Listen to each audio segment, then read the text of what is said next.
Sherlock হোমসের প্রথম দিককার কিছু গোয়েন্দা কাহিনীর একটি হলো দ্য রেড হ্যাডেড লিগ বা বাংলায় লাল চুলওয়ালাদের লিগ। গল্পটা শুরু করছি। আমি একদিন সকালে শার্লক হোমসের সঙ্গে দেখা করতে গিয়েছিলাম। তখন দেখি তার ঘরে এক অদ্ভুত দর্শন ব্যক্তি বসে আছে। তার মাথার চুল অস্বাভাবিক রকমের লাল। লোকটির চেহারা ভারী, গোলগাল, মুখে এক ধরনের সরলতা আছে, কিন্তু চোখে যেন কিছুটা বিভ্রান্তির ছাপ। হোমস আমাকে দেখে বলল, আহা ওয়াটসন, ঠিক সময়ে এসেছো। তুমি নিশ্চয়ই মিস্টার জেবেস উইলসনের এই কেসটি শুনতে আগ্রহী হবে। এটি বেশ অদ্ভুত এবং সম্ভবত তোমার পছন্দ হবে। আমি বসে পড়লাম আর মিস্টার উইলসন ভদ্রভাবে মাথা নেড়ে আমাকে অভিবাদন জানালেন। হোমস বলল, মিস্টার উইলসন, আপনি আপনার সমস্যাটি আবার বলুন। আমি চাই আমার বন্ধু ডাক্তার ওয়াটসনও এটি শুনুক। উইলসন গলা খাকারি দিয়ে শুরু করলেন, মিস্টার হোমস, আমি একটি ছোট্ট বন্ধকি ব্যবসা চালাই। আমার ব্যবসা খুব একটা ভালো না, তবে খারাপও না। আমি সাধারণভাবে জীবনযাপন করি। আমার একজন সহকারী আছে, ভিনসেন্ট স্পল্ডিং। সে খুবই ভালো কর্মী আর অল্প বেতনে কাজ করতে রাজি। আমি লক্ষ্য করলাম হোমস মনোযোগ দিয়ে শুনছে আর মাঝে মাঝে তার চোখে সেই পরিচিত আগ্রহের ঝিলিক দেখা যাচ্ছে। উইলসন বলতে থাকলেন, একদিন আমার সহকারী একটা সংবাদপত্রের বিজ্ঞাপন দেখিয়ে বলল, স্যার, এই জবটা আপনার জন্য। আমি অবাক হয়ে দেখলাম সেখানে লেখা, রেড হ্যাডেড লিগের জন্য একজন সদস্য প্রয়োজন, শুধুমাত্র লাল চুলওয়ালা পুরুষদের জন্য, বেতন 4 পাউন্ড। আমি প্রথমে ব্যাপারটাকে মজা ভেবেছিলাম, কিন্তু আমার সহকারী খুব উৎসাহ দিল। সে বলল, স্যার, আপনার মতো লাল চুল খুব কমই দেখা যায়।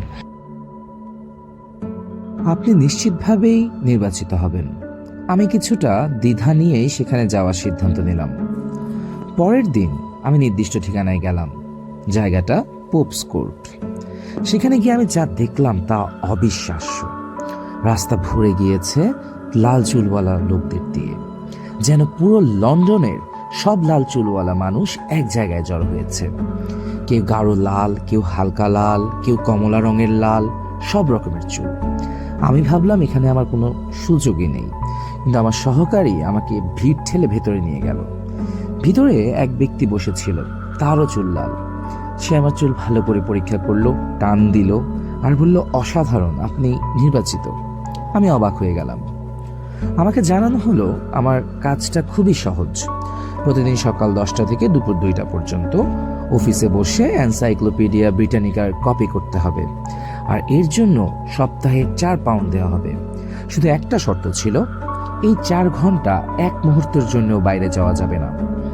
আমি রাজি হয়ে গেলাম। প্রতিদিন সময় মতো যেতাম, বসে বসে লিখতাম। কাজটা একঘেয়ে হলেও বেতনটা বেশ ভালো ছিল। উইলসন তার গল্প চালিয়ে গেলেন। সবকিছুই বেশ ভালো চলছিল। প্রতিদিন সময় মতো যেতাম, বসে বসে কপি করতাম, কেউ আমাকে বিরক্ত করতো না। কিন্তু হঠাৎ একদিন আমি যখন যথারীতি সময়ে অফিসে পৌঁছালাম, দেখি দরজায় একটা বিরাট তালা, আর দরজার উপর একটা সাদা কাগজে লেখা, the red headed league is dissolved. লাল চুলওয়ালাদের লিগ বিলুপ্ত করা হয়েছে। আমি একেবারে হতবাক হয়ে গেলাম। আমি আশেপাশে খোঁজ নিলাম, কিন্তু কেউ কিচ্ছু জানে না। যে লোকটা আমাকে কাজ দিয়েছিল তারও কোনো খোঁজ নেই। আমি সেই বাড়ির মালিকের কাছে গেলাম। তিনি বললেন, আমি এমন কোনো লিগ টিক সম্পর্কে জানি না বাপু। যে লোকটা এই অফিসটা ভাড়া নিয়েছিল সে অন্য নামে এসেছিল এবং কয়েকদিন আগেই চলে গিয়েছে। আমি পুরোপুরি বিভ্রান্ত হয়ে পড়লাম। অবশেষে সিদ্ধান্ত নিলাম এটা কেন হলো তা মিস্টার শার্লক হোমসের কাছে গিয়ে জানা উচিত। উইলসন চুপ করলেন। হোমস কিছুক্ষণ নীরব থেকে বললেন, এই কেসটা কিন্তু অনেক মজার, অদ্ভুত, এবং আমার মতে এই লিগটা খোলার পেছনে একটা গুরুতর উদ্দেশ্য রয়েছে। তিনি কিছুটা থেমে কয়েকটা প্রশ্ন করলেন, যে আপনার সহকারী স্পোল্ডিং সম্পর্কে কিছু বলুন। উইলসন বললেন, সে খুবই বুদ্ধিমান ছেলে, কাজও ভালো করে, তবে মাঝে মাঝে তাকে আমি বেসমেন্টে যেতে দেখি। শার্লক হোমস জিজ্ঞেস করলেন, কেন? সে বলে ফটোগ্রাফি শেখে নাকি সেখানে। হোমসের চোখ চকচক করে উঠল। হোমস বললেন, ওয়াটসন, আমাদের এখনই সেখানে যেতে হবে। আমরা সবাই মিলে উইলসনের দোকানে গেলাম। হোমস বাইরে দাঁড়িয়ে রাস্তা বাড়ি সব কিছু গভীরভাবে লক্ষ্য করল। তারপর সে দোকানে ঢুকে সহকারী স্পল্ডিংকে ডাকল। ছেলেটি এসে দাঁড়ালো, চোখে বুদ্ধির ঝিলিক, চেহারায় শান্ত একটা ভাব। হোমস কিছু সাধারণ প্রশ্ন করলেন। তাকিয়ে দেখলেন ছেলেটার পায়ে মাটির দাগ। তারপর তিনি বেসমেন্টে গেলেন। যাওয়ার পর তার লাঠি দিয়ে বেসমেন্টে একটা বাড়ি দিলেন। একটা ফাঁপা আওয়াজ আসলো, টক। শব্দটা শুনে হোমস মৃদু হাসলেন, কাউকে কিচ্ছু বললেন না। দোকান থেকে বেরিয়ে হোমস বলল, ওয়াটসন, রহস্যের তো সমাধান হয়ে গেছে। আমি অবাক হয়ে বললাম, কিভাবে? হোমস বলল, এই পুরো রেড হেডেড লিগ আসলে একটা চালাকি। উইলসনকে তার দোকান থেকে দূরে সরিয়ে রাখার জন্যই এই ভুয়া চাকরিটা তৈরি করা হয়েছিল। আমি জিজ্ঞেস করলাম, কিন্তু কেন? হোমস ধীরে বললেন, কারণ তারা দোকানের নিচে আসলে টানেল খুঁড়ছিল। আমি বিস্ময়ে চুপ হয়ে গেলাম। প্রশ্ন করলাম, তারা কেন টানেল খুঁড়ছিল? কেন আবার? পাশের ব্যাংকে ঢোকার জন্য? সেই রাতেই আমরা পুলিশ নিয়ে ব্যাংকে গেলাম। অন্ধকার নিস্তব্ধ পরিবেশ, আমরা সবাই লুকিয়ে অপেক্ষা করতে লাগলাম। সময় যেন কিছুটা থেমেই আছে। হঠাৎ মেঝের নিচ থেকে একটা হালকা শব্দ এলো, খোঁড়াখুড়ির শব্দ। আমার বুক ধড়ফড় করতে লাগলো। তারপর ধীরে ধীরে একটি পাথরের স্ল্যাব সরে গেল। অন্ধকার থেকে একটি হাত বের হয়ে উঠল। তারপর একজন মানুষ উঠে এলো, তার পেছনে আরেকজন। ঠিক তখনই হোমস ঝাঁপিয়ে পড়ে চিৎকার করলো, এবার ধরা পড়েছ। পুলিশে ছুটে এলো। চোর পালাতে চেষ্টা করলো, কিন্তু পারল না, ধরা পড়ল।